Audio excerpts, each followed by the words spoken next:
Mga kaibigan, may panibagong vlog na naman po tayo. Mayroon po tayo dito kakausapin isang kaibigan ko dito sa Tracy Martyrs sa Cabo, sa Summer Homes. Ayan, ang aking kaibigan na si Bella.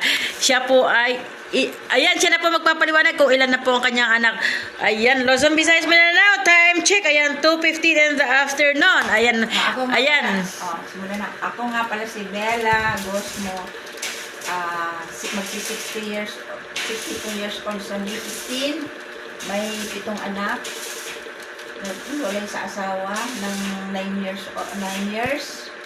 Bagamat po ay sa dami ko, ang trabaho ko dati ay labandera, lahat all around. Pinalaki ko sila ng gano'n.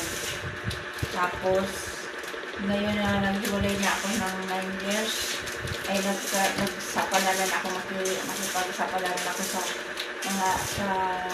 aking TikTok followers. Ilan po ang anak natin? 7. 7. Ilan ang babae? 3. 3. 4 yung lalaki.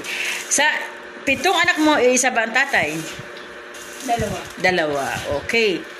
Yung panganay, yun ang isa lang siya talaga, ano? O yan. Diba? Napakabait. O sige, ano pa? Ano pa masasabi mo sa sarili mo? Sige, introduce yourself. Ano pang tatanong mo sa akin? Ay, ang tatanong ko sa iyo ganito. Paano mo na pagtisan ang asawa mo, 'di ba? Nananakit ka mo siya, 'di ba? Oo.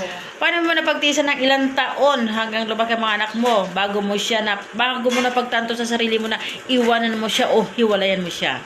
Ano po, lumaki yung, nag-asawa kami mag-asawa, ang edad ko nun ay 19, siya ay 21. Simula na nagsama kami hanggang nagtapos ang bunso ko ng college. Hindi ko matandaan kung hanggang 2019 nag-graduate siya. Doon na ako 2018 nagsimula na ako naghiwalay na ako sa asawa ko. Hanggang ngayon. Graduation ng anak ko ng college sa ako. Talagang naghiwalay na. Ayan mga kaibigan ha, naging martyr siya sa kanyang asawa pero tinais niya dahil sa mga anak niya.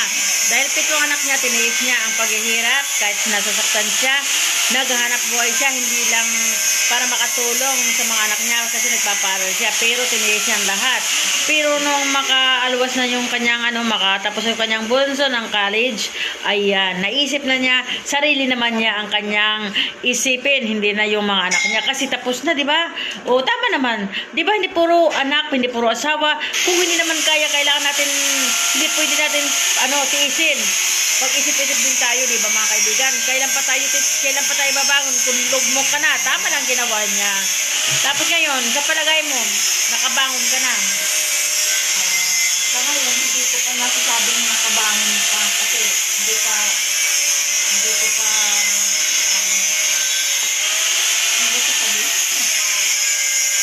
hindi mo pa nakakamit. Hindi ko pa nakakamit. Ayan. Pero dahil dyan, nagkaroon ka ng kaisipan na mag-TikTok, tapos doon ka nakakita ng Oo nga.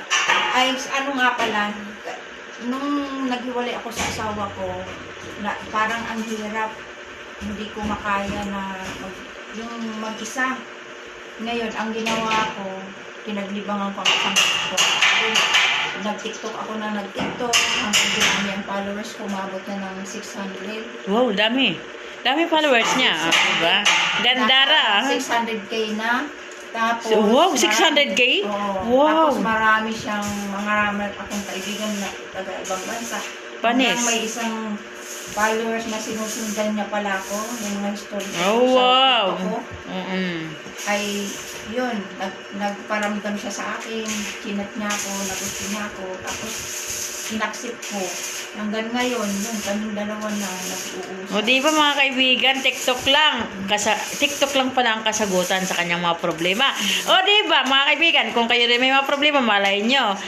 Ang naranasan niya, maranasan nyo rin, TikTok daw ang kanyang kasagutan. Ayan. Sa palagay mo, masaya ka na ba ngayon? Masaya na. Oo, di ba? Masaya na siya mga kaibigan. Ayan, nakakangiti na siya. Hindi, noon, puro daw siya problema sa buhay. Ayan. Kaya minsan mga mag-asawa,